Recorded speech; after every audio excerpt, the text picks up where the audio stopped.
Hello, you've reached part 18 of 66 books. 66 short studies working through the 66 books of our Bible. And we've reached the book of Job, the book about the suffering of the righteous.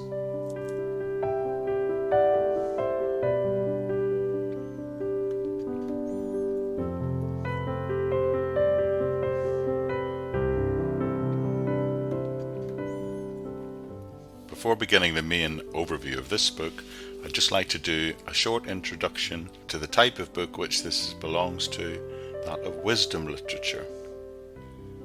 Among the many different types of the book in the Old Testament, there are a group of books known as wisdom literature. These are generally believed to be the books of Job, Proverbs, and Ecclesiastes, although certain Psalms and parts of other books are also referred to and classified as wisdom literature as well. Over the biblical years, God used various kinds of preachers and teachers to instruct and guide his people. He used priests to teach and supervise his law, and prophets to bring messages that would reveal his purposes and turn people from sin towards obedience.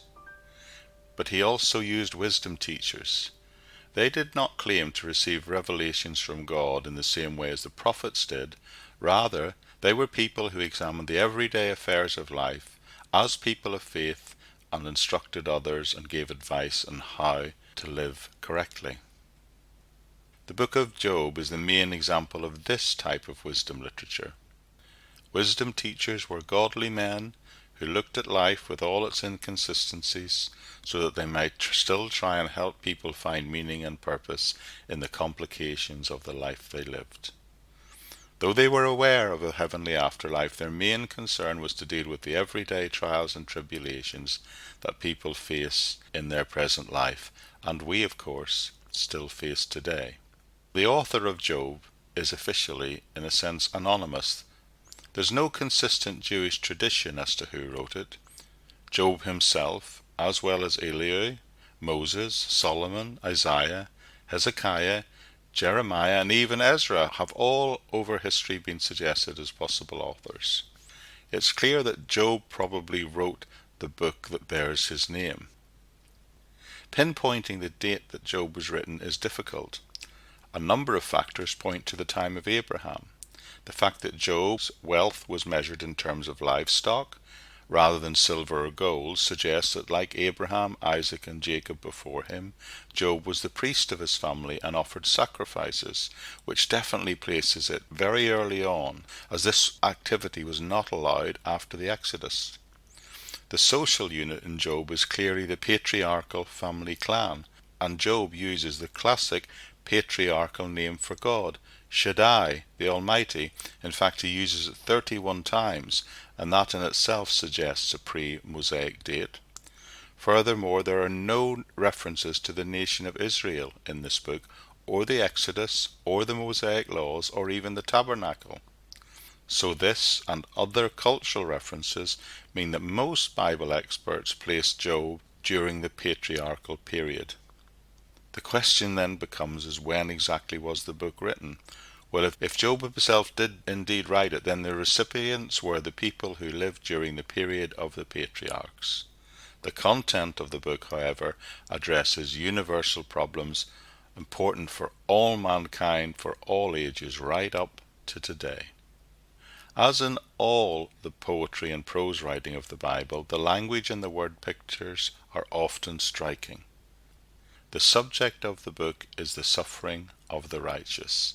The message is that even when the righteous suffer, when that happens, it's not done in order that they be punished for their sin, but that they might be purified and perfected by it. Job's sufferings were proof not of God's judgment on him, but of God's confidence in him.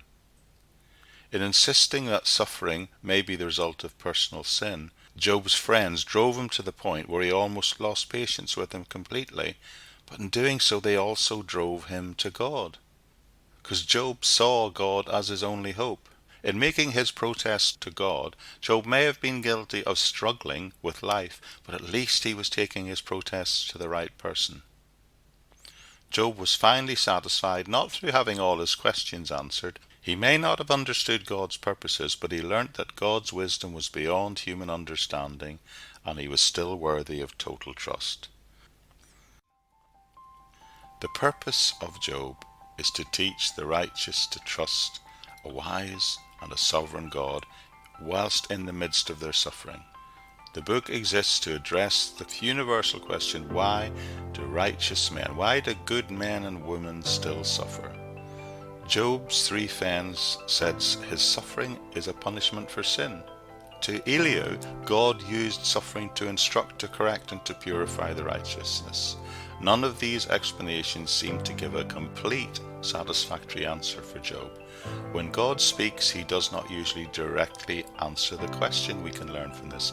He does, however, very clearly seem to be saying, I am still God, I am still sovereign, and I am worthy of worship, whatever circumstance you find yourself in. So to summarize this book in a short phrase, it's telling us that suffering is sometimes a mystery that says that God's ways are sometimes remain incomprehensible to us, but that he can always be trusted.